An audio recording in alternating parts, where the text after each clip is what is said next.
जय हिंद दोस्तों। मैं विपिन आनंद सर। आप सबों के कमेंट्स और सजेशन के आधार पर आज आप लोगों के बीच बीएसएससी सीजीएल का प्रीवियस ईयर्स का मैथ का क्वेश्चन लेकर के आए हैं, जिसमें से जो भी प्रीवियस ईयर में क्वेश्चन पूछे जाएंगे आज उसका हम लोग सॉल्यूशन करेंगे, ताकि आप लोगों की तैयारी जो है एक रफ्तार में चल सके। ठीक है ना। इसके अलावा जो है हम चैप्टर वाइज मैथ का वीडियो भी लेकर के आएंगे, प्लस हर दूसरे दिन जो है प्रीवियस ईयर का क्वेश्चन लेकर के आएंगे, ताकि आपको यह पता चल सके किस प्रकार के प्रश्न जो है मैथ में बीएसएससी सीजीएल में पूछे जाते हैं। आइए हम लोग आगे बढ़ते हैं, देखते हैं कि जो है किस प्रकार से क्वेश्चन पूछे जाते हैं। तो आइए देखते हैं। सबसे पहला है मिश्रण का सवाल, जिसमें से ये है कि दूध और पानी जो है तीन मिश्रण है। दूध और पानी, दूध और पानी, जिसको हम लोग अभी तो लिख रहे हैं, दूध को हम लोग मिल्क लिख सकते हैं और पानी को हम लोग वाटर शॉर्ट में लिख सकते हैं। तो ये पहला दिया हुआ है 5:1 के अनुपात में, यानी 5:1 दिया हुआ है। दूसरा जो दिया हुआ है 2:1 है, यानी 2:1 है। और तीसरा जो रेशियो दिया हुआ है 3:1 है, 3:1 है। लेकिन तीन बर्तन है, अब कहता है उसको जो है 1:2:3 के अनुपात में मिलाया जाता है। इसको जो है 1:2:3 के अनुपात में मिलाया जाता है। ठीक है ना। तो देखिए, इसको जब 1 के अनुपात में मिलाएंगे, इसको 2 के अनुपात में मिलाएंगे, इसको 3 के अनुपात में मिलाएंगे, तो इसको क्या करते हैं हम लोग गुना कर देते हैं। ठीक है, 1:2:3 से। तो देखिए, जब गुना करेंगे तो क्या होगा, अब नया रेशियो लिखते हैं 5 और 1, तो यहाँ नया मिश्रण क्या बन जाएगा, मिल्क और वाटर का। ये चीज देखते हैं। तो क्या करेंगे, 1 × 5 कितना हो जाएगा, मिल्क 5, 1 × 1 1 हो जाएगा, यानी मिल्क और वाटर का पहला में आ गया। दूसरा में 2 दूनी 4, इसी तरीके से 2, और तीसरा हो गया 3 × 3 = 9, 3 × 1 = 3। अब देखिए सबको जोड़ दीजिए, कितना आ जाएगा, 5 और 9 = 18। इसी तरह 3 × 2 = 5 = 6। अब देखिए 6 से दोनों कैंसिल हो जाएगा, 6 का 6 और 6 × 18, यानी 1 और ये 3। तो जो रिक्वायर्ड रेशियो हमारा आ गया 3:1 आ गया। यही हमारा आंसर आ गया, यानी कि ऑप्शन बी जो है बाहुबली करेक्ट आंसर हो गया। ठीक है, चलिए अब हम लोग आगे क्वेश्चन की ओर बढ़ते हैं। नहीं समझ में आया तो हम लोग देख लेते हैं फिर से। कहता है कि तीन बर्तन है, जिसमें से ये अनुपात दिया हुआ है 5:1, 2:1 और 3:1। लेकिन कहता है कि इसको जो है 1:2:3 के अनुपात में मिलाया जाता है, यानी इस अनुपात को 1:2:3 के अनुपात में मिलाया जाएगा। तो क्या हो जाएगा, इसको 1 से जितना अनुपात में मिलाया जाना है उतना से उसको गुना कर देंगे। इसको 1 से गुना करेंगे, इसको 2 से गुना करेंगे, इसको 3 से गुना करेंगे। जब इससे गुना करेंगे मिल्क में ये सब गुना करेंगे 1 से तो 5 हो जाएगा। वाटर से करेंगे तो 1 हो जाएगा। 2 दूनी, जब मिल्क से 2 से 2 गुना करेंगे 4 हो जाएगा। वाटर से करेंगे 2 गुना 1 2 हो जाएगा। और मिल्क को 3 से गुना करेंगे तो 9 हो जाएगा। 3 × 1 = 3 हो जाएगा। अब देखिए सबको जोड़ दीजिए मिल्क और वाटर को। ठीक है ना। जब जोड़ देंगे तो 5 × 4 = 9, 3 = 12 हो गया। 3 × 2 = 5, 1 6 हो गया, कैंसिल हो गया। अब देखिए 6 × 3 = 18, 3 और 1 का रेशियो, यानी अभी रेशियो जो है 3:1 आ गया। ठीक है, चलिए हम लोग आगे बढ़ते हैं नेक्स्ट क्वेश्चन की ओर। देखिए यहाँ नेक्स्ट क्वेश्चन क्या है।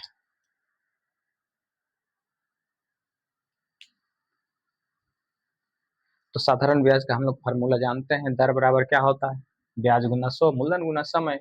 तो कुल मूलधन कितना है, समय 3 वर्ष है, कुल मूलधन जो है 600 और 400 1000 है। तो मूलधन कुल 1000 हो गया। हमको निकालना क्या है, निकालना है दर। तो दर बराबर क्या होता है, फार्मूला सिंपल सा बात है, दर बराबर ब्याज गुना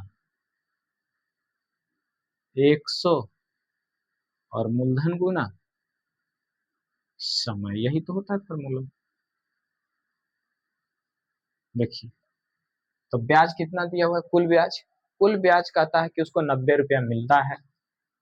तो 90 गुना 100 हो जाएगा।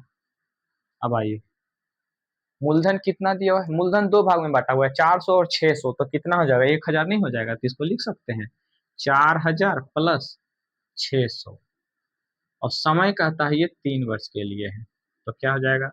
90 गुना 100 बटा 1000 गुना 3। अब इसको कैलकुलेशन कर लीजिए, देखिए कितना परसेंट आता है।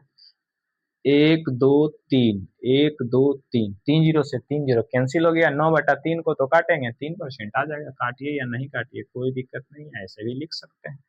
3% आंसर हो गया दर, यानी कि इसका जो आंसर हो गया सी नंबर ऑप्शन सही हो गया। ठीक है, तो ये फार्मूला हम लोग जानते हैं सीधे सीधे कि ब्याज बराबर क्या होता है? मूलधन गुना समय गुना दर बटा 100। तो यही दर निकालना है, तो ब्याज गुना 100, मूलधन गुना समय, यही फार्मूला है। चलिए नेक्स्ट क्वेश्चन की ओर हम लोग बढ़ते हैं। ठीक है, अब देखिए एलिगेशन का ये है।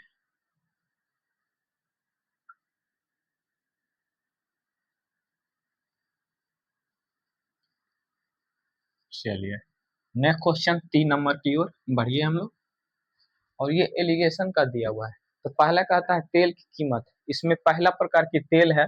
ठीक है, यानी फर्स्ट प्रकार के तेल है, जिसकी कीमत कितना दिया हुआ है? 100 रुपया प्रति लीटर। तो पहला का दिया हुआ है 100 रुपया। दूसरा प्रकार की तेल कितना दिया हुआ है? यानी दूसरा तेल जो है सेकेंड तेल, ये दिया हुआ है 50 रुपया प्रति लीटर दिया हुआ है। ठीक है ना, देखिए ये हमारा क्रयमूल्य है, लेकिन अब कहता है कि बेच करके 96 रुपये में बेचते हैं, 20% लाभ होता है। अब एक चीज बताइए, ये जब क्रयमूल्य है, ये क्रयमूल्य है, तो हमको ये जब भी निकालना है मिक्सर में, तो वो भी क्रय मूल्य निकालना चाहिए, लेकिन वो विक्रय मूल्य दिया हुआ है। विक्रय मूल्य कितना है?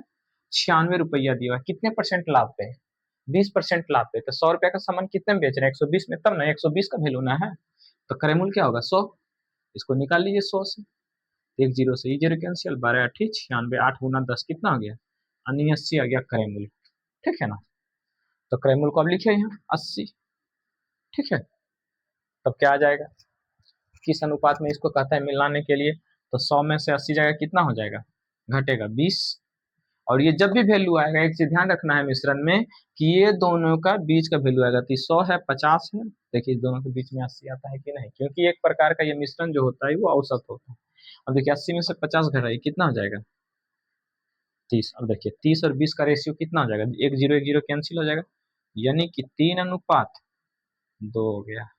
ठीक है, काटेंगे 10 से, 10 दूनी 20, और 10 तिया 30, यानी ऑप्शन नंबर क्या हो जाएगा? डी हो जाएगा। ऑप्शन नंबर डी आंसर हो जाएगा, यानी डी फॉर देवानंद।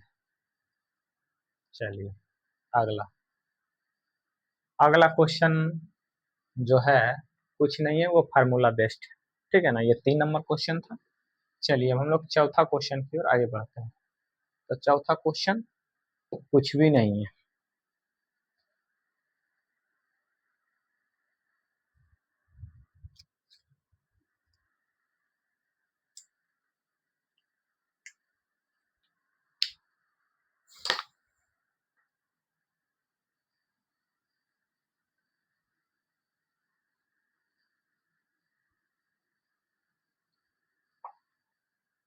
देखिए चौथा क्वेश्चन है कुछ नहीं, जब कहता है कि मान के चलिए, इसको समझिए पहले, कि अगर मान के चलिए एक आदमी इधर से गया एक्स स्पीड से, ठीक है, दूरी डी है या कुछ ये डी सेम है, फिर इधर से ये इधर आया वाई स्पीड से, सेम दूरी है, तब इसका तो हम लोग जानते हैं कि औसत चाल क्या हो जाता है? औसत चाल बराबर 2xy बटा एक्स प्लस वाई, यही तो हमारा क्या हो जाता है? एवरेज स्पीड, ये फार्मूला होता है। तो इसमें बस यही है कि एक पिंड है, कुल दूरी का आधा भाग। ठीक है, मान के चलिए इधर से आधा इधर गया और फिर वहां से उधर, तो यही पूरी दूरी हो गया। तो आधा दूरी इधर से गया, आधा दूरी उधर से। कहता है कि V1 से गया इधर से, और V2 से वापस आया, तो दोनों की जगह क्या आ जाएगा फार्मूला? 2 V1 V2 बटा V1 प्लस V2, यही आंसर हो जाएगा चौथा, चौथा का। और इसमें कुछ करने की जरूरत नहीं है। ठीक है ना, अब कहेंगे कैसे होता है ये निकालना है, तो निकाल सकते हैं, कोई बात नहीं है। जैसे मान के चलिए कि टोटल दूरी हम डी मान लेते हैं, डी मान लेते हैं, तो जाने में कितना समय लगेगा, तो डी बाय एक्स लगेगा, ठीक है। यानी इसको क्या कह दीजिए, T1 कह दीजिए टाइम, ठीक है। फिर आने में कितना समय लगेगा, T2 बराबर डी बटा वाई, ठीक। देखिए कैसे आता है, 2x बटा वाई आता है कि नहीं आता है, ठीक है। तो देखिए टोटल डिस्टेंस कितना हो गया, आधा गया आधा गया, यानी जो है डिस्टेंस हमारा टोटल हो गया, डिस्टेंस तो डी दिया हुआ ही है, ठीक है ना, और 2D हो जाएगा। अब देखिए टाइम कितना हो जाएगा, T1 प्लस T2, यानी T बराबर, तो डी बटा एक्स प्लस डी बटा वाई, यही ना होगा। अब देखिए हम लोग फार्मूला क्या पढ़ते हैं, स्पीड बराबर डी बटा टी, यानी दूरी बटा समय, डी कितना है 2D है। अब देखिए यहाँ ये क्या होगा, T1 प्लस टी, डी बटा एक्स डी बटा वाई, दोनों का एलसीएम क्या हो जाएगा, एक्स वाई, और ये क्या हो जाएगा, X D plus, sorry Y D, यहाँ वाई हो जाएगा, वाई डी और एक्स डी। देखिए इसमें से कॉमन क्या हो जाएगा, डी कॉमन हो जाएगा, यानी एक्स प्लस वाई बटा एक्स वाई। अब यहाँ पे वैल्यू रख दीजिए, टी की जगह, टी की जगह ही वैल्यू रखेंगे, तो क्या हो जाएगा, D into X plus Y बटा एक्स वाई। देखिए डी से डी कैंसिल हो गया, यानी टी, एक्स वाई कहाँ चला जाएगा ऊपर, 2x वाई बटा एक्स प्लस वाई। देखिए फॉर्मूला आ गया ना, यही हम लोग वैल्यू रख दिए हैं, यानी ऑप्शन नंबर जो इसका आंसर हो जाएगा, यह डी नंबर आंसर होगा, ठीक है। चलिए नेक्स्ट क्वेश्चन की ओर हम लोग बढ़ते हैं। नेक्स्ट क्वेश्चन पूछा गया, देखिए इसमें जो नेक्स्ट क्वेश्चन जो पूछा गया है बहुत ही बढ़िया क्वेश्चन है, सिर्फ 2 सेकेंड का है, लेकिन अगर उसको पूरा फार्मूला पे बनाने पे जाएंगे तो बहुत ज्यादा समय लग जाएगा। तो आइए हम लोग देखते हैं कि कैसे शॉर्ट में उसको सॉल्व कर सकते हैं। ऐसा क्वेश्चन जब भी आएगा तो उसको फार्मूला से, क्वेश्चन ऑप्शन से बना करके कोशिश करेंगे। तो देखिए पहला क्या है कि दो संख्याओं का गुणोत्तर माध्य। अच्छा देखिए मान के चलिए ए और बी कोई संख्या दी हुई है, तो इसका गुणोत्तर माध्य क्या होता है, ए गुना बी बटा रूट अंडर, ठीक है। तो गुणोत्तर माध्य कितना दिया हुआ है इसका, गुणोत्तर माध्य कहता है कि 8 है, गुणोत्तर माध्य 8 अगर है तो रूट अंडर कोई संख्या होगा ए बी, 8 है, तो इसका स्क्वायर करेंगे तो कितना हो जाएगा 64, ए बी बराबर, यानी कि इन दोनों संख्याओं का गुणनफल 64 होना चाहिए। और एक एक ही ऑप्शन ऐसा दिया हुआ है बी नंबर में, 4 और 16, यहाँ क्या है 4 और 16 को गुना करेंगे तभी 64 आएगा, बाकी कोई संख्या में ऐसा नहीं दिया हुआ है। यही गुणोत्तर माध्य है और एक हार्मोनिक मान है, अगर उसको निकालने के जाएंगे फिर इस पे रखेंगे फार्मूला तो बहुत लंबा चौड़ा होगा, इसलिए इसका आंसर सीधा सीधी हो जाएगा हमारा बी नंबर, 4 और 16, ठीक है ना, यानी ऑप्शन नंबर बी आंसर हो जाएगा, ठीक है। चलिए अब देखिए इसको लॉन्ग मेथड से जब बनाएंगे तो कैसे बनाएंगे ये देख लेते हैं। एक तो बता दिए शॉर्ट ट्रिक क्या है इसका, कि ऑप्शन से देख लेंगे।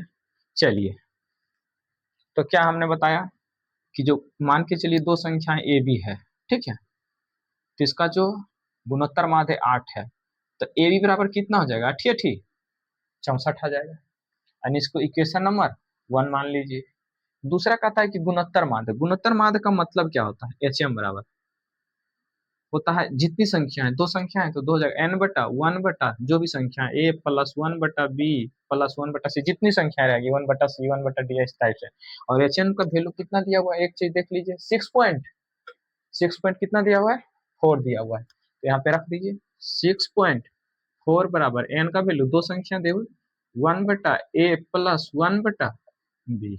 अब आगे देखिए इसको क्या लिख सकते हैं, 6.4 बराबर 2 बटा, देखिए दोनों का एलसीएम ये भी हो जाएगा, तो ऊपर क्या लिखेंगे बी प्लस ए, बी प्लस ए। चलिए अब आगे चलते हैं, इधर देखेंगे 6.4 इक्वल टू 2ab बटा ए, सॉरी, हाँ ए प्लस बी, ऐसा लिख सकते हैं कि नहीं, लिख सकते हैं।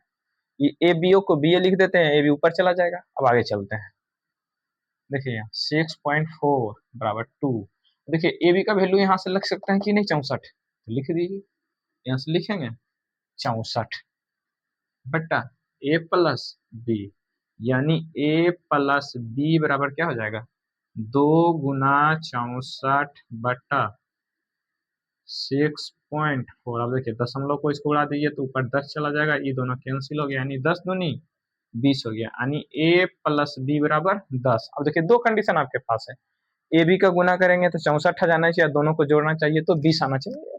इस कंडीशन में भी बस एक ही ऑप्शन है, पहला ऑप्शन 2 8 है। अब देखिए रखिए, पहला ऑप्शन क्या है 2 8, दूसरा ऑप्शन क्या है 4 16, ठीक है। तीसरा ऑप्शन क्या दिया हुआ है 6 16, 6 16। चौथा ऑप्शन क्या है 8 16। अब एक चीज बताइए, कोई ऐसा ऑप्शन है जिसको कि ये सेटिस्फाई कर सके, a प्लस बी 20 करेंगे, देखिए 16 8 24 आता है, नहीं आता है, 16 6 22 नहीं आता है, 16 4 20 बस यही तो आता है, 8 2 10। फिर यहाँ पे गुना करिए, कितना होगा ए बी गुना बी, 2 गुना 8 16 ही आता है, 4 गुना 16 64 आता है, 16 गुना 6 96 आता है, नहीं आता है, 8 गुना 16 128 नहीं आता है। यानी कि ओनली वन ऑप्शन है, बी नंबर है। अब जब इसको सॉल्व करने के लिए जाएंगे कि दोनों इक्वेशन से, तो करेंगे क्या, एक क्वाड्रेटिक इक्वेशन बनेगा, द्विघात समीकरण। तो शॉर्ट में हमने बता दिया कि कैसे चेक करना है। तो ये है, पहले हम सोचे थे कि मान के चलिए सिर्फ अगर ये गलत हो जाए कि अगर हमारा ज्योमेट्रिकल मीन है यानी गुणोत्तर माध्य के माध्यम से अगर गलत हो सकता है, तो ये भी हार्मोनिक मान का भी निकाल करके देख लीजिए, चेक करके सही है कि गलत है। तो देखिए दोनों में जब लाए तो हमारा नहीं बैठ रहा है, यानी ऑप्शन नंबर बी और केवल बी, यानी कि 4 और 16 ही आंसर होगा, ठीक है। चलिए नेक्स्ट की हम लोग बढ़ते हैं। चलिए नेक्स्ट क्वेश्चन की चलते हैं हम लोग। देखिए ये समांतर श्रेणी का दिया हुआ है, ठीक है। समांतर श्रेणी किसको कहते हैं पहले ये समझ लेते हैं। मान के लिए कोई संख्या है, 1 है 3 है 5 है 7 है 9 है, ठीक है, ऐसे। तो देखिए इसमें दोनों के बीच का अंतर क्या है 2 है, इस दोनों के बीच का अंतर क्या है 2, इन दोनों के बीच के, यानी कोई संख्या इस तरह से चलती जाए कि दोनों के बीच जो है समान अंतर होता है, तो प्रथम संख्या को बोलते हैं हम तो प्रथम पद, ठीक है।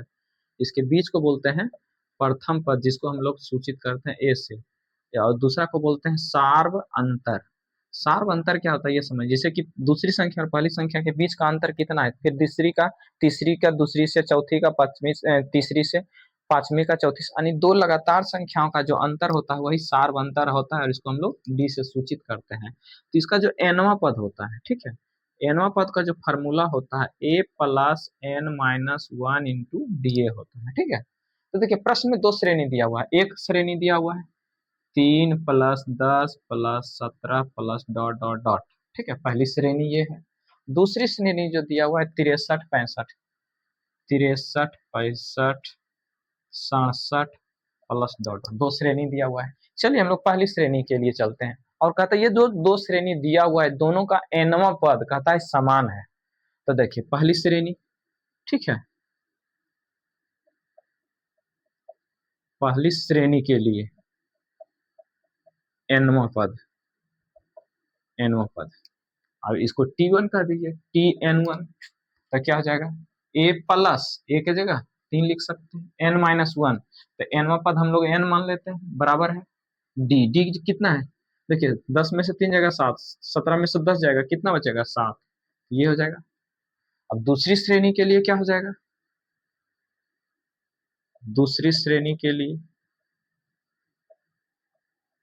एनवा पद, दूसरी श्रेणी के लिए जब एनवा पद निकालेंगे तो इसको हम लोग TN2 मान लीजिए, तो क्या हुआ a plus n-1 D, a कितना है 63, ठीक है, प्लस ये फार्मूला है यहां से ला रहे हैं हम लोग, a प्लस n-1, क्योंकि एनवा पद बराबर इंटू डी, देखिए 65 में से 63 जाएगा, कितना बचेगा 2। अब देखिए कहता है कि दोनों का एनवा पद आपस में बराबर है, जब बराबर है तो क्या हो जाएगा, इसीलिए प्रश्न से क्या हो जाएगा, प्रश्नानुसार कि TN1 बराबर TN2 ऐसा है, तब n का मान क्या हो जाएगा, तो इसको लिख सकते हैं 3 + n-1 इंटू 7 बराबर 63 + n-1 इंटू डी। अब देखिए यहाँ कैलकुलेशन को थोड़ा इजी कीजिए, 63 है इधर चला जाएगा, 63 में 3 जाएगा, कितना बचेगा 60 बचेगा, तो लिखिए यहाँ 60, ठीक है। अब देखिए यहाँ इसको गुना कीजिए, 7n में से 2n घटेगा, कितना बचेगा 5n, -7 है और -2 है, तो इधर चला जाएगा तो कितना बचेगा, ये -2 + 7 5n बराबर, तो देखिए यहाँ 65 हो जाएगा, n बराबर 65, क्योंकि 7 में से 2 जाएगा 5 और +60 65 5n, तो देखिए n बराबर क्या हो जाएगा 13 हो जाएगा आंसर। यानी कि जो हमारा 13वां पद होगा बी नंबर, वो आंसर हो जाएगा। समझ में आ गया? तो ये मेन है, ये हमारा फार्मूला याद रखना है। एनवा पद का a plus N minus one into d होता है।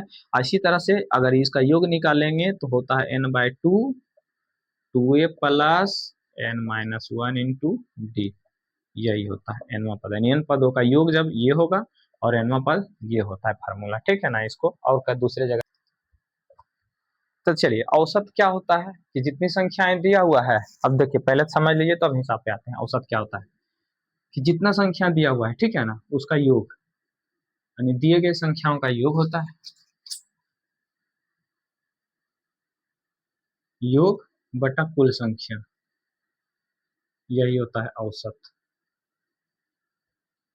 जैसे औसत दिया रहेगा, ठीक है ना, मान के चलिए कुल संख्या n दिया हुआ है, तो कुल संख्या का योग निकालेगा तो औसत गुना कुल संख्या कर देंगे। ठीक है, चलिए। तो कहता है बृहस्पतिवार, तो बृहस्पतिवार, शुक्रवार और शनिवार का औसत तापमान 38 डिग्री सेल्सियस है। तो देखिए बृहस्पतिवार को हम लोग शॉर्ट में क्या ले सकते हैं? Thursday, Thursday, Friday plus Saturday. ठीक है ना? शनिवार का औसत तापमान 38 डिग्री सेल्सियस है। अगर औसत इतना दिया हुआ है तो कुल तापमान कितना हो जाएगा? 38 गुना 3 हो जाएगा, क्योंकि 3 दिन है टोटल तापमान। ठीक है, इसी तरीके से शुक्रवार, अब देखिए अगला, Friday plus Saturday plus Sunday का जो तापमान दिया है वह दिया हुआ है कितना? 39 डिग्री। ठीक है, यह दिया हुआ है 39 डिग्री, और इसका योगफल कितना हो जाएगा? 39 गुना 3। देखिए अब दोनों को काट सकते हैं कि नहीं काट सकते हैं? काट दीजिए। देखिए ये माइनस हो जाएगा, ये माइनस हो जाएगा, ये भी माइनस हो जाएगा। देखिए फ्राइडे फ्राइडे, सैटरडे सैटरडे। अब क्या निकल जाएगा? थर्सडे माइनस संडे बराबर, देखिए ये दोनों को गुना करिएगा, कितना हो जाएगा? और शॉर्ट में अगर गुना करना है तो ऐसे गुना कर लीजिए। 8 तिया 24 के 4, बाकी बचा 2, 3 तिया 9 2 11, यानी 114। ठीक है, 9 तिया 27, 3 तिया 9 2 11, यानी 117 में 114 घटा दीजिए तो कितना हो जाएगा? क्योंकि ऊपर वाला ज्यादा है, ये कम है, तो कितना हो जाएगा? -3 आ जाएगा। अब आगे चलिए, कहता है कि रविवार का तापमान, यानी संडे का तापमान दिया हुआ है, तो थर्सडे का क्या आ जाएगा? अब देखिए यहाँ लिखिए, थर्सडे माइनस संडे, 41 बराबर -3 दिया हुआ है। अब बताइए थर्सडे बराबर क्या है? माइनस इधर जाएगा तो क्या हो जाएगा? प्लस, यानी 41 माइनस 3 बराबर 38 डिग्री सेल्सियस। अब देखिए हर जगह सेल्सियस लिख दीजिएगा, डिग्री। ठीक है ना, कोई दिक्कत नहीं है, यही आंसर हो जाएगा। तो कितना आंसर आ गया? आंसर नंबर बी हो गया हमारा आंसर, यानी 38 डिग्री सेल्सियस, बी आंसर है। तो मेन यही याद रखना है कि कुल संख्याओं का औसत क्या होगा, दिया हुआ है, तो औसत बराबर योग या कुल संख्या का योग। ठीक है, एक ही बात है, कुल संख्या का योग बटा कुल संख्या कितनी है, वही औसत हो जाता है। चलिए, अब अगला प्रश्न हम लोग देखते हैं। ये रीजनिंग का भी है, मैथ का भी है, दोनों जगह पूछा सकता है। ये कहता है कि 3 सूचनाओं पर विचार कीजिए। गीता सीता की आयु बराबर है। अब देखिए यहाँ कुछ नहीं है, गीता लिखिए, GEE, गीता की आयु जो है किसके बराबर है भाई? सीता की आयु, यानी गीता बराबर सीता, SITA। यानी इसको सीट शॉर्ट में लिखेंगे तो इसको जी लिखिए, इसको एस लिखिए, यानी सीता, गीता बराबर सीता। ठीक है, अब आगे देखिए, कहता है गीता, रीना और सीता है। गीता को जी से लिख लिए, सीता को एस लिख लिए, और रीना को आर लिख लिए। कहता है इस तीनों की आयु का योगफल जो दिया हुआ है 88 ईयर्स है। अब बताइए यहाँ क्या दिया हुआ है? 88 ईयर दिया हुआ है, यानी ये भी एक तरह के औसत का सवाल है। अब कहता है कि रीना की आयु गीता और सीता की आयु के योग के बराबर है। अब आगे देखिए, कहता है रीना की जो आयु है गीता प्लस सीता के बराबर है, दूसरा कंडीशन। अब एक बात है, जब ऐसा दिया हुआ है तो गीता प्लस सीता के जगह रीता लिख सकते हैं कि नहीं? इस कंडीशन में, इस इक्वेशन एक में, तो क्या लिख सकते हैं? गीता प्लस सीता, यानी इस दोनों की जगह क्या लिख सकते हैं? आर लिख सकते हैं। तो क्या हो जाएगा? आर प्लस आर बराबर 88। तो आर प्लस आर बराबर कितना हो जाएगा? 2R, यानी 88। तो r बराबर कितना आ जाएगा, 88/2 बराबर कितना आ जाएगा, 44। और यही तो रीना की आयु पूछ रही है, ठीक है ना, यानी रीना की आयु 44, डी आंसर, ठीक है ना। अब देखिए एक चीज और है, रीना की आयु पूछ रहा है, अब बताइए गीता और सीता की पूछ लेगा तो कितना हो जाएगा, 22 हो जाएगा, क्योंकि दिया हुआ है गीता और सीता बराबर है तो 44 हो गया, तो बाकी जो बचा 88 में 44 घटाएंगे 44 होगा, और दोनों बराबर है तो 22 हो जाएगा, ठीक है ना। कोई कंफ्यूजन, कोई कंफ्यूजन नहीं ना है, अगर कंफ्यूजन है तो बताइए, ठीक है, ठीक। चलिए अब देखिए ये जो दिया हुआ है रेशियो का सवाल है, ठीक है ना, सिक्का वाला है, ये बहुत सारे सवाल आते हैं सिक्के वाले, और बीएसएससी का तो फेवरेट क्वेश्चन है, कोई बात नहीं है। देखिए यहाँ लिखिए, लिख दीजिए 25 पैसा, 10 पैसा और 5 पैसा, कितना दिया हुआ है, 1 2 3 के अनुपात में दिया हुआ है। अब बताइए 25 पैसा है, इसका वैल्यू 1 अनुपात है, 10 पैसा का वैल्यू कितना दिया हुआ है, 2 अनुपात, यानी 10 गुना 2, और 5 पैसा का वैल्यू 3, तो 3 गुना, सॉरी 5 गुना 3 हो जाएगा, 5 पैसा का वैल्यू 5 गुना 3। अभी देखिए अनुपातिक राशि कितना है, 1 2 3 का रूप में दिया हुआ है, ठीक है, तो इसको अगर मान के चलिए x लिख सकते हैं, 1 2 3 अनुपातिक राशि 1x 2x 3x। अभी सबका योगफल कितना दिया हुआ है, 30 रुपया दिया हुआ है, और हम निकालें किस चीज में है, पैसा में है, तो 30 रुपया को पैसा में बदलेंगे तो 100 से गुना करना पड़ेगा, क्योंकि 1 रुपया में 100 पैसा होता है, यही होता है ना, तो ठीक है, तो जोड़िए 25x, 10 दूनी 20x, 15 तिया 5 तिया 15x, सबको जोड़ देंगे तो हो जाएगा 25x प्लस 20x प्लस 5 तिया 15x। यहाँ तक कोई दिक्कत नहीं ना। चलिए 20 20 40 और 15 और 15 60x हो जाएगा, यानी 60x बराबर 30 गुना 100। देखिए हम लोग गुना क्यों नहीं लिख रहे हैं, बार बार ऐसे क्यों लिख रहे हैं, क्योंकि कैलकुलेशन हमें इजी करना है। अब देखिए 30 दूनी 60, 2 बार में कट गया, 2 से ही 50 हो गया, ठीक है। देखिए x का वैल्यू कितना निकल गया, 50। एक चीज बताइए, पूछा क्या जाए, प्रश्न पूछा जा रहा है कि 5 पैसे के सिक्कों की संख्या, 5 पैसे के सिक्कों की संख्या कितना अनुपात लिए थे, 3x, और x का वैल्यू 50 है, तो 3x का वैल्यू कितना हो जाएगा, इसीलिए 3x बराबर 3 गुना 50 यानी 150, यानी 5 पैसा का जो सिक्का है, पैसा का सिक्का वो कितना है हमारा, 150 है, ठीक। वही आंसर हो गया, यानी 150, यानी ऑप्शन नंबर सी। कोई भी आएगा सवाल तो ऐसा ही बनेगा, कुछ नहीं है, ठीक है।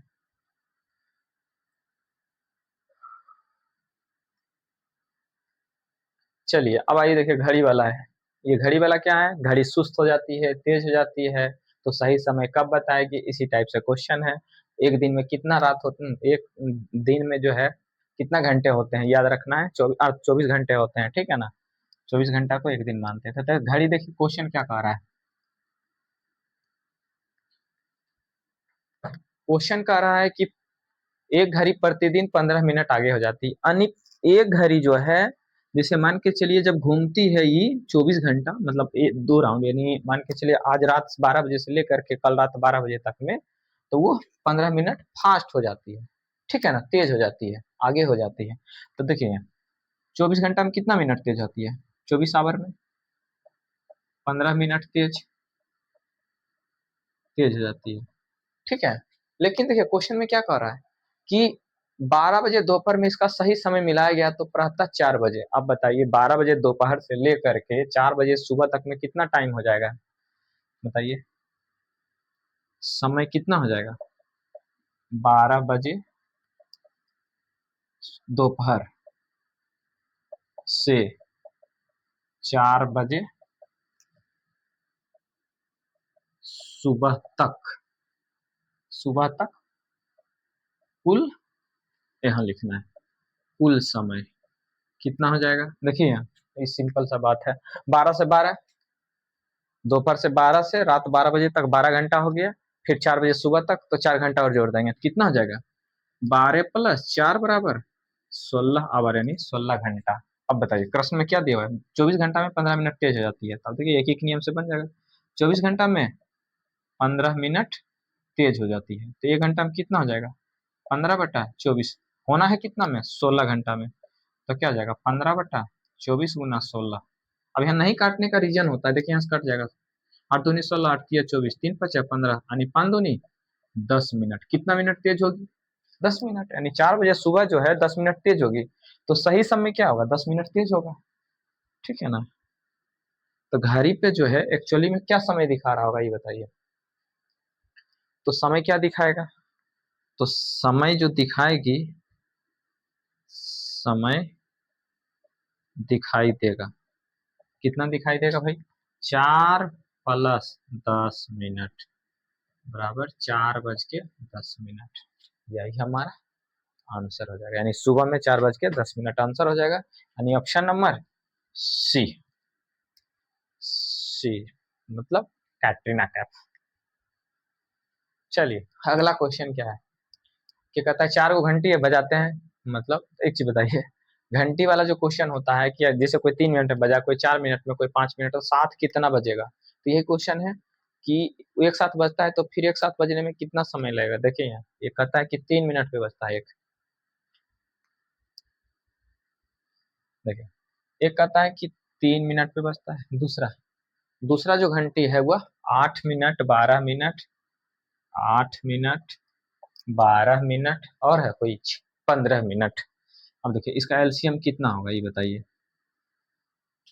इसका एलसीएम क्या होगा, 2 से लगेगा लग जाएगा, तो 3 में नहीं लगेगा, 3 को ऐसे उतारिए 4 हो जाएगा, और ये 6 हो जाएगा, जिस पे भाग नहीं लगेगा वो 15, ऐसा ही हो जाएगा, ठीक है। फिर 2 से लगाइए क्योंकि 2 यहाँ से डिवाइड होगा, ये 3 हो गया, 2 दूनी 4, 2 तिया 6, और ये 15 का 15 ही हो जाएगा। देखिए अब 2 से नहीं लगेगा, 3 से लगेगा, तो 3 से लगा दीजिए, 3 का 3, 2 3 का 3, 3 × 5 = 15। अब देखिए कोई कॉमन नहीं है, अब कुछ नहीं लगेगा, तो एलसीएम कितना हो जाएगा, तो कितना होगा 2 दूनी 4, 2 दूनी 4 तिया 12 दूना 24, 5 120, ये मिनट दिया हुआ है, 120 मिनट का मतलब क्या होता है भाई, घंटा में बदल दीजिए इसको, 60 से भागा दे दीजिए, तो यानी कि 2 आवर, यानी 2 घंटा में, यानी दूसरा घंटा जो है फिर एक साथ बजेगा जाकर के, यानी ऑप्शन नंबर बी होगा, मुंबई। चलिए नेक्स्ट क्वेश्चन की ओर हम लोग बढ़ते हैं। ठीक है, ये जो है प्रोबेबिलिटी का है, और ये 9 क्लास का सवाल है, 9 क्लास में पूछा है कि टोटल देखिए यहाँ नम, इसको मिटा दे, चलिए उतार लीजिए तो मिटाते हैं बस 3 सेकंड में।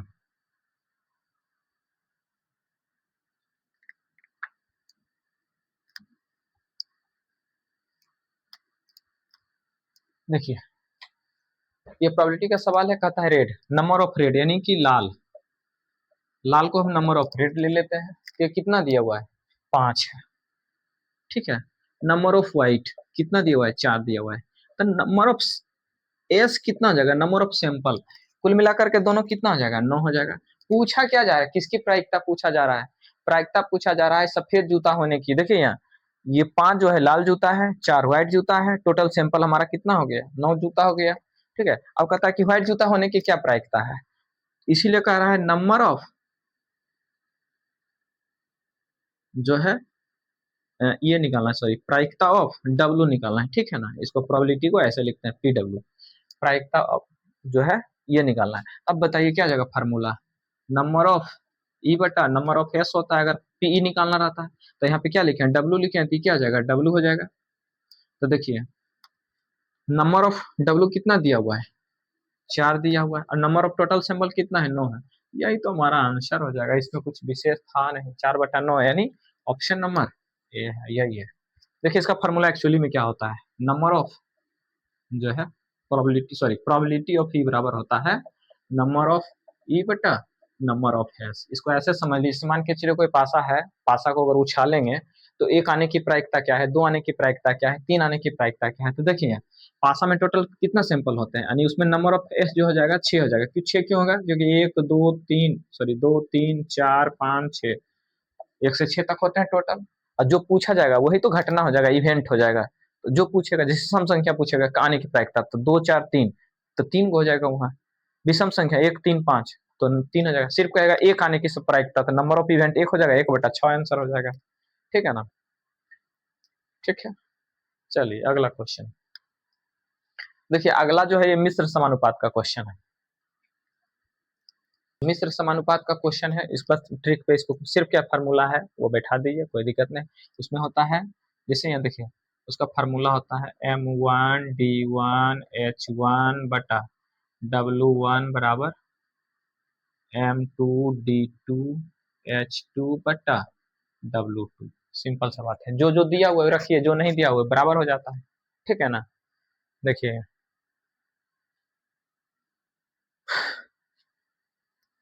क्या क्या दिया हुआ है। एम मतलब क्या हुआ? आदमी हुआ।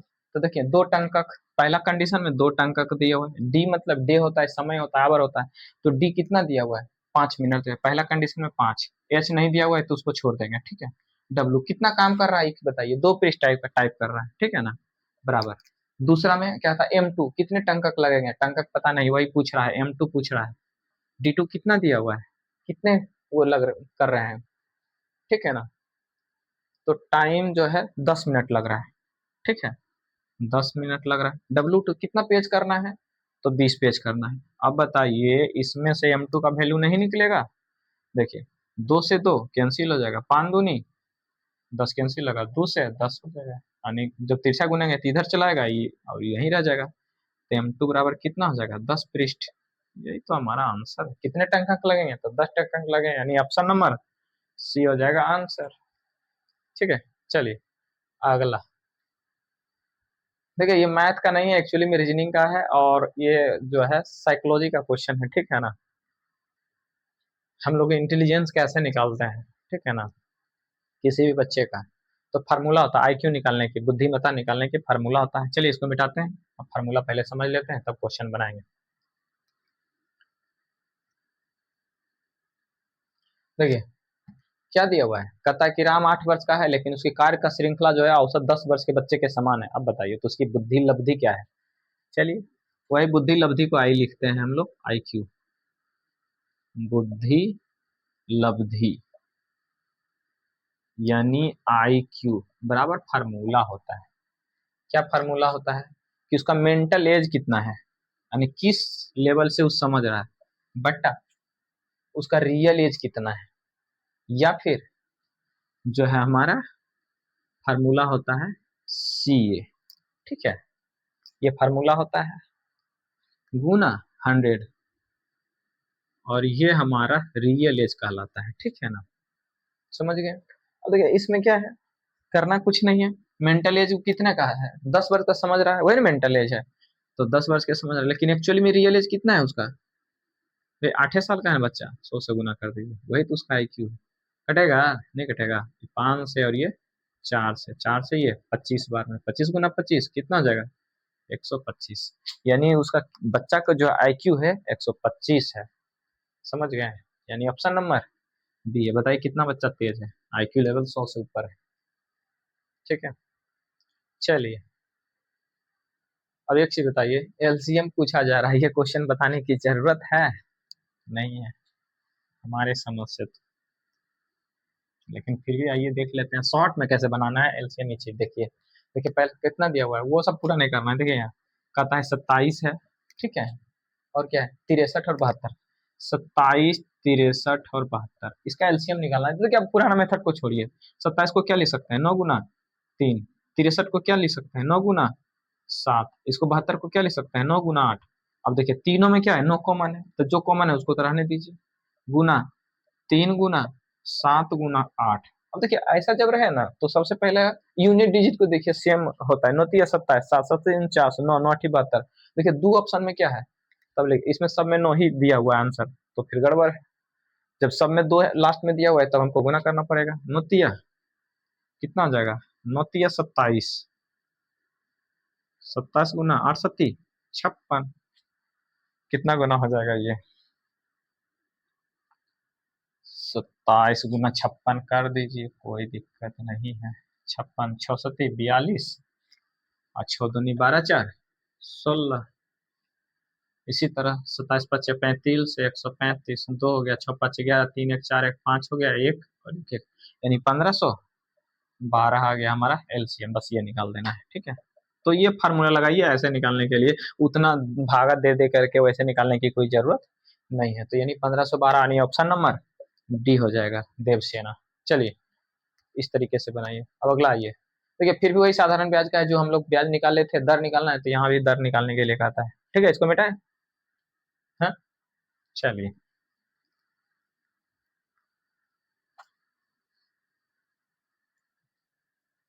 चलिए आइए, तो देखिए दर बराबर फॉर्मूला सिंपल सी है, इसमें कुछ करना है नहीं, दर लगा दीजिए। 17 नंबर सवाल है।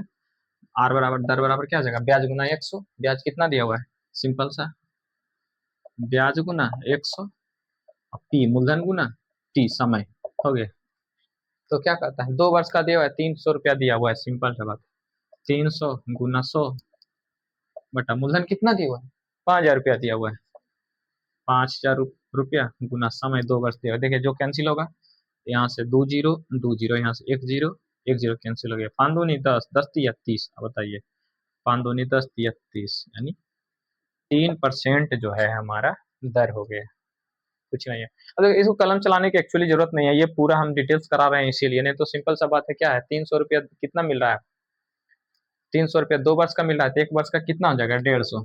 कुछ नहीं करना है, 150 बटा 5000 कर दीजिए, हो गया काम खत्म। ठीक है, ये कैंसिल हो गया, गुना 100 कर लीजिए। दो जी क्या नहीं, 5 या 15, बस इतना लिखने उखने की कोई जरूरत नहीं है, ठीक है ना। 3% आ गया इतना। चलिए नेक्स्ट क्वेश्चन की। अब कहता है क्या, कि राम का वजन श्याम से 250 kg अधिक है, तो दोनों का सम्मिलित भार 325 किलोग्राम है। देखिए ऐसा क्वेश्चन है ना, तो सबसे पहले ये समझने की कोशिश कीजिए। हाँ, 2 आदमी का वजन दिया हुआ है, एक कम है या ज्यादा है, तो ऐसा वाला में सबसे बड़ा मतलब अच्छा क्या है ना, कि आप लिख लीजिए राम कौन बड़ा है। राम का वजन श्याम से अधिक है। देखिए राम है और ये श्याम है, कहता है राम का वजन कितना अधिक है भाई, 25 अधिक है। कुछ नहीं करना है, तो जितना योगफल दिया उसमें 25 घटा दीजिए। कितना दिया हुआ योगफल, 325। कुछ भी नहीं करिए, 325 माइनस 25 कर दीजिए, कितना हो जाएगा, 300। अब दोनों बराबर हो जाएगा, 25 तो घटा दिए ना, 25 से ज्यादा था, तो कितना हो जाएगा, एगो 150 हो जाएगा और ये भी 150 हो जाएगा, ठीक है। कौन ज्यादा है भाई, राम श्याम से ज्यादा है। ये नहीं कर रहा है, राम का वजन श्याम से ज्यादा है, तो कितना ज्यादा है, 25 है, तो भाई यहाँ 25 जोड़ दीजिए, कितना हो जाएगा, 175। नहीं, राम 75 हो जाएगा, ये 150 हो जाएगा। अब क्या क्वेश्चन पूछ रहा है, बना दीजिए, कुछ नहीं है। तो श्याम का भार क्या होगा, श्याम का भार 150 kg हो जाएगा, ठीक है। श्याम पूछता तो 175 हो जाता। बस इसको ऐसे बनाने की कोशिश कीजिए, अगर वैसे बनाने की कोशिश करेंगे तो कुछ नहीं है उसमें, मान के चलिए भाई, राम का x मान लीजिए, ठीक है, सॉरी श्याम का x मानिए, तो राम क्या हो जाएगा, x + 25 हो जाएगा, दोनों का योगफल हो जाएगा, x + बराबर क्या हो जाएगा, 325। यानी 2x बराबर 325 माइनस 25 बराबर 300। x 2x बराबर x बराबर 300/2, यानी कि x बराबर 150। ऐसे निकालिए, चाहे डायरेक्ट ऐसे निकाल लीजिए, जो सुविधा लगे आपको। मेरे हिसाब से तो ये ठीक है, इसमें देखिए, ठीक है। नेक्स्ट बढ़ते हैं। देखिए एक ओवन, नए ओवन 1997 के ओवन में जो है 2500 रुपया कीमत था, लेकिन कहता है कि 2000 में बढ़ करके 4800 रुपया हो गया। तो कहता है 97 से 2000 के बीच कितने प्रतिशत की बढ़ोतरी हुई। वाह, इसमें क्या है, प्रतिशत वृद्धि तो निकालना है। देखिए कितना हो गया बढ़ करके, क्या है भाई, इनिशियल वैल्यू कितना दिया हुआ है, फाइनल वैल्यू कितना दो, इनिशियल कितना है 2500 रुपया, इसी में कहते हैं इनिशियल, और फाइनल कितना है 4800 रुपया। तो वृद्धि कितना हो गया, अब 100 का इतना लंबा गुना करना है तो ऐसे लीजिए, नहीं तो 4800 25 2300 बढ़ गया है। तो वृद्धि कितना हुआ है यहाँ से यहाँ तक में, प्लस 2300 हो गया है। कितना में, बेस किस बेस पे, 2500, तो 2500 लिख दीजिए, गुना 100 कर दीजिए, ठीक है। तो जीरो जीरो कैंसिल गया, 25 चौका 100, 23 46 दूनी 92%। चलिए हमको 2500 2300 नहीं लिखना है, हमको शॉर्ट में लिखना है, तब क्या करेंगे भाई, देखिए इनिशियल फाइनल, ये कितना दिया हुआ है 2500, और ये कितना है 4800, ठीक है। देखिए दो जीरो कैंसिल कर दीजिए, अभी कितना हो गया 25 48, रेशियो ही ना गया, हमको रेशियो निकाल लीजिए। अब देखिए 25 से बढ़ के कितना हो गया 23 हो गया, तो कितना में बढ़ा है 25 के आधार पे बढ़ा है ना, 100 कर दीजिए, काम खत्म। 25 चौका 100, अब काटने उठने की जरूरत नहीं। 23 दूनी 46, दूनी 92% आंसर हो गया। चलिए ठीक है, तो ज्यादा लंबा चौड़ा रहेगा तो उसका कैलकुलेशन को वहीं पे काट करके रेशियो में ले आइए, इस तरीके से बनाइए। चलिए अगला है, अगला जो है रेशियो का सवाल है। जैसे ये रेशियो का ही था, वो भी रेशियो का है। अब इसको रेशियो कहिए, परसेंटेज कहिए, जो बात है। अब देखिए अगला भी वही है कि रेशियो का सवाल है, मनु और भरत। चलिए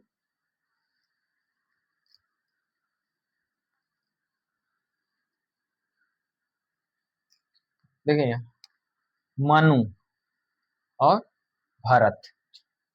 नेक्स्ट क्वेश्चन कहता है मनु और भरत, और कुछ भी नहीं है। मनु और भरत के अनुपात 6:5 है। दोनों को जोड़ेंगे तो कितना हो जाएगा, और 6 5, 6 5 11, और इसका जो वैल्यू दिया हुआ है कितना दिया हुआ है, 44 दिया हुआ है। अब एक चीज बताइए, तो एक का वैल्यू कितना हो जाएगा, 4 नहीं होगा? तो बताइए 6 का वैल्यू कितना हो जाएगा, गुना 4 कर दीजिए। 6 का वैल्यू 24 गुना 4, इसका कीजिए 20। अब देखिए इसका उम्र कितना है, 20 और 24 44 हो गया। 24 20 44 हुआ कि नहीं, दोनों को जोड़ेंगे 44 आ गया। तब क्या कहता है, 8 वर्ष पश्चात उसकी आयु का औसत कितना होगा। अब बताइए, 8 वर्ष इसमें जोड़ दीजिए प्लस 8 वर्ष इसमें जोड़ दीजिए, तो क्या चाहेगा, 24 8 32 20 8 28। अब दोनों का औसत निकालिए, तो क्या होगा, औसत बराबर क्या हो जाएगा, 8 वर्ष के बाद औसत क्या होगा, ये दोनों को जोड़ करके 2 से भगा दीजिए। 32 प्लस 28/2, 32 28 क्या आ जाएगा, 60/2 बराबर 30। यही ना आंसर हो गया, औसत आयु। और सॉरी, आयु का औसत, नहीं औसत नहीं निकालना है एक्चुअली, अनुपात निकालना है। ठीक है, सॉरी, अनुपात निकालना है। तो अनुपात क्या हो जाएगा भाई, 7 से कटेगा, 4 से, 4 बच्ची 4 सती 28, यानी 8:7 आ गया। ठीक है, यानी ऑप्शन नंबर सी आ गया हमारा आंसर। ठीक है, चलिए इसी तरीके से हम नेक्स्ट वीडियो कल लेकर के आएंगे, जिसमें आगे का देखेंगे। और इसी तरह से हमारे वीडियो में आप लोग बने रहिए, और हमारे यूट्यूब चैनल विपुन विपिन आनंद ईडू पॉइंट को सब्सक्राइब कर लीजिए, ताकि जितना भी मैथ पूछा गया है बीएसएससी के द्वारा अभी तक 3 एग्जाम हो चुके हैं, 11 में हुए हैं, 15 में हुए हैं, 15 में 2 एग्जाम हुए क्योंकि फिर 2 बार हुआ था। ठीक है ना, तो 2 बार एग्जाम हुए हैं, फिर 20-22 में हुए हैं। तो अभी तक सीजीएल 3 बार हो चुका है, प्री और मेंस, यानी कि टोटल 6 पेपर हो चुके हैं। इसी तरह से बीएसएससी का भी एग्जाम हो चुका है, उसका भी देखेंगे। ठीक है ना, और बीपीएससी में भी जो क्वेश्चन पूछा गया, जो सहायक लेवल का जो पूछा एग्जाम होता है, एलडीसी लेवल का एग्जाम होता है, उस क्वेश्चन को भी हम लेकर के आएंगे, ताकि आपकी जो तैयारी है वो धारदार रूप से चलती रहे। और प्रीवियस क्वेश्चन को देख करके आपको ये अंदाजा लगाया जा सकता है कि हमारी तैयारी किस फॉर्मेट में चल रही है। इसके अलावा जो है हम चैप्टर वाइज वीडियो और लेकर के आपके समक्ष आते रहेंगे। ठीक है ना, और पूरा मैथ जो है कवर करेंगे। तो आज के लिए बस इतना ही, और हमें इजाज़त दीजिए जाने की। Thank you.